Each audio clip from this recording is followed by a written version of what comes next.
fi ahsani taqwim. Assalatu wassalamu ala sayyidina Muhammadin wa ala alihi wa sahbihi ajma'in. Amma ba'd.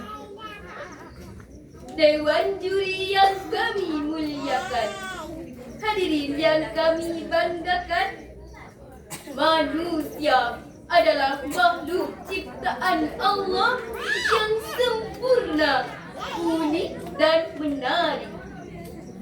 Betapa menakjubkan ciptaan Allah bernama manusia.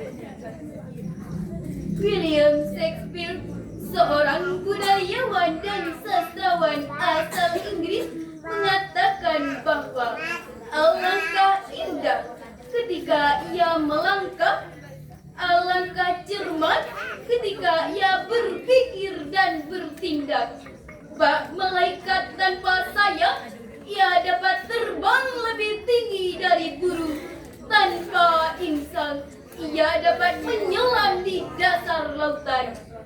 Ia pun bisa memainkan benda kecil yang bernama atom. Namun hadirin, ungkapan tersebut bukan harus membuat kita menjadi sombong, menepuk dada, menghina orang lain, bahkan menyakitinya. Semua bentuk penindasan atau kekerasan yang dilakukan dengan sengaja oleh kelompok atau satu orang, hal ini biasanya dilakukan oleh orang yang berkuasa atau kuat dari orang lainnya. Namun hadirin, ungkapan harus memicu kita, saya, saudara, dan seluruh umat manusia untuk menjaga, membina, memfungsikan, mengembangkan potensi kita agar kita sebagai manusia bisa terhormat, mulia, dan pantas dibanggakan. Sebab bila tidak, bukan saja potensi tidak akan bermanfaat, namun hakikat kita pun sebagai manusia bisa jatuh menjadi makhluk yang terpuruk, terhina, terjelek, bahkan terbelakang. Oleh karena itu, pada kesempatan kali ini kami akan membahas tema syarahan mengeliminasi perundungan di kalangan remaja dengan rujukan Al-Quran Surah Al-Hujurat penggalan ayat 11.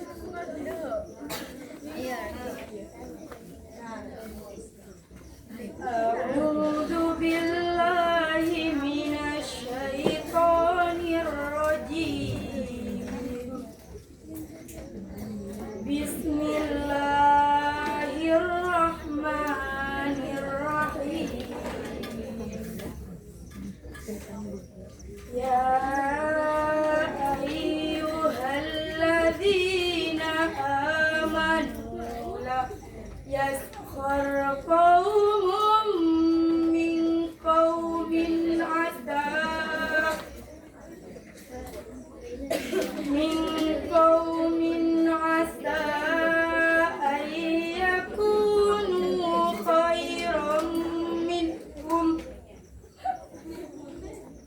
asa ayyakunu khairan minhum wala nisa'un min nisa', yang artinya aku berlindung kepada Allah dari godaan syaitan yang terkutuk dengan menyebut asma Allah yang maha pengasih lagi maha penyayang. Wahai orang-orang beriman, janganlah suatu kaum mengolok-olok kaum yang lain, karena boleh jadi kaum yang diperolok-olokkan lebih baik dari kaum yang mengolok-olok. Dan jangan pula perempuan-perempuan mengolok-olok perempuan yang lain, karena boleh jadi perempuan yang diperolok-olokkan lebih baik dari perempuan yang mengolok-olok. Hadirin rahimakumullah, asbabun nuzul ayat tadi turun ketika rombongan Bani Tamim menghina sahabat Rasulullah yang miskin. Tatkala orang Bani Tamim itu melihat keadaan kaum muslimin yang menyedihkan, maka ayat ini turun di antara mereka. Allah menegaskan untuk melarang orang beriman menghina orang, sebab bisa jadi orang yang dihina lebih baik daripada orang yang dihina, karena akan menimbulkan pertikaian, perselisihan, perpecahan, bahkan permusuhan akibat dari perundungan atau yang kita kenal sebagai bullying. Ini merupakan masalah yang serius yang dapat mengancam kehidupan dan kesejahteraan anak-anak di seluruh dunia. Dampak secara fisik korban bullying hadirin dapat mengalami berbagai masalah psikologis seperti luka batin, kecemasan, sulit mempercayai orang lain, depresi, bahkan sampai bunuh diri. Na'udzubillah tsumma na'udzubillah. Hadirin, timbul pertanyaan, bagaimana cara mengatasi perundungan di kalangan remaja?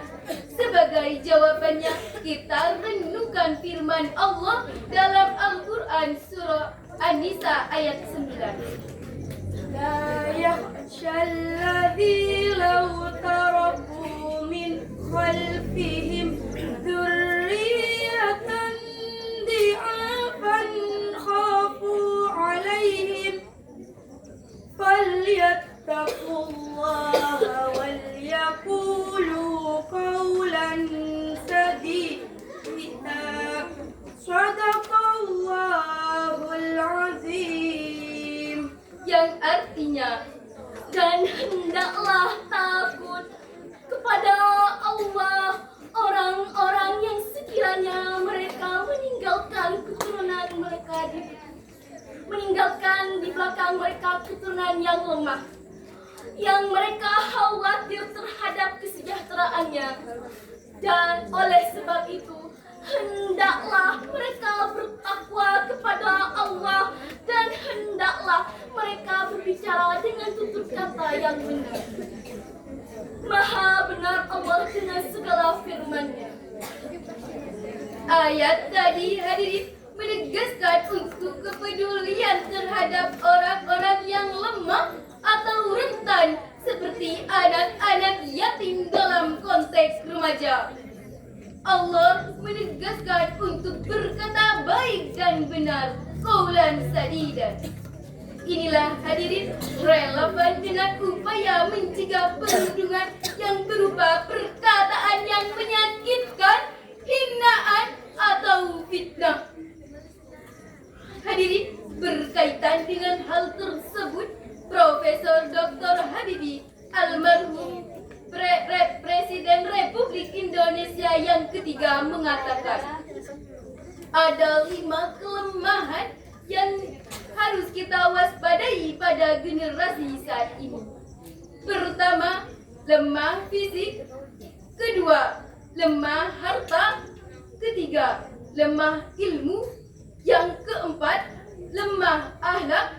Bahkan yang paling kita khawatirkan adalah lemah akidah.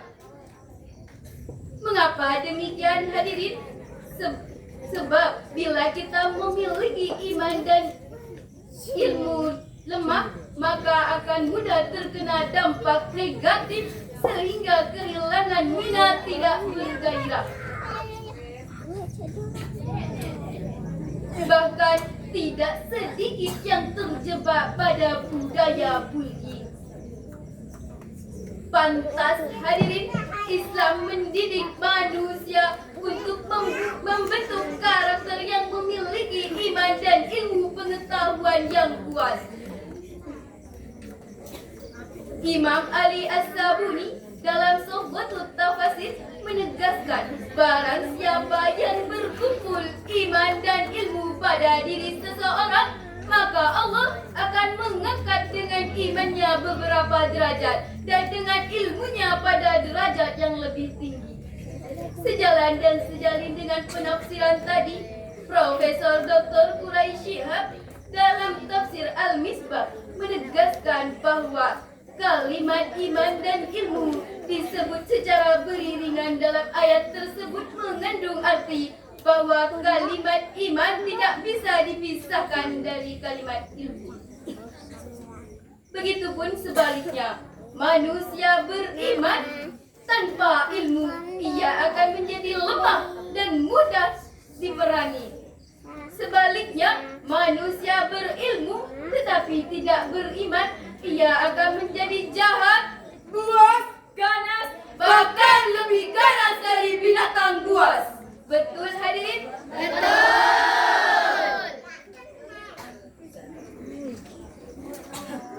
Pantas kita simak ucapan Albert Einstein mengatakan, "Science without religion is blind, but without religion,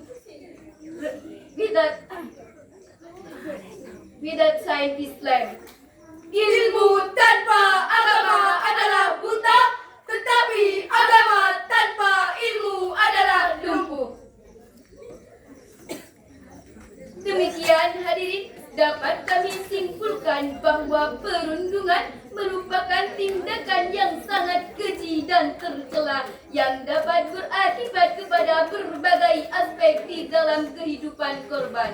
Oleh karena itu, harapan para remaja sangat penting untuk menjaga kata-kata yang diucapkan kepada korban. Demikian hadirin, kami tutup dengan sebuah pantun. Pergi ke pantai dicapit kepiting, pulangnya mau membeli gangsing. janganlah kamu lakukan bullying agar pertemanan tidak jadi asing. Teman-teman Dewan Juri, cukup sekian syarahan kami. Mohon maaf atas kekurangan kami. Terima kasih. Semoga kita berjumpa lagi. Wabillahi taufiq wal hidayah. Wallahul muwaffiq ila aqwamit thariq. Wassalam.